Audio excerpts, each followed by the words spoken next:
From the BMW side, we wanted to get some feedback from the outside experts, getting a direct feedback from specialists from all around the United States and from abroad.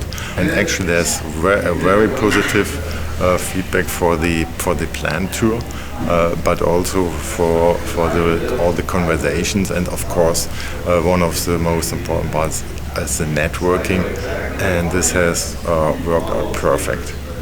So I attended here these last 2 days to gain insights from colleagues in industry. So given the agenda, I expected to get good dialogue in the conference in the center, and then also to experience the BMW facility, which I thought was very well done.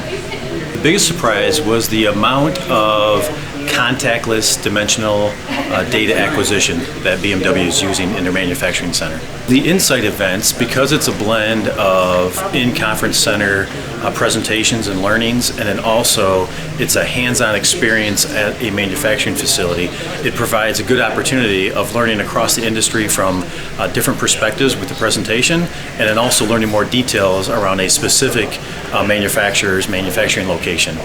I really appreciated, first of all, the opportunity to speak to a big community, automotive community in the body and white sector, which is a very important business for us. And on top, we have been participating in Automotive Circle events in the past, and the preparation is always excellent. The trip and the tours through the BMW facility here in Spartanburg was amazing. It was very well organized, very professional, also changing away from a traditional CMM setup to a complete camera and vision-based system was pretty amazing. The same car body produced on different lines. It was very, very interesting to see that.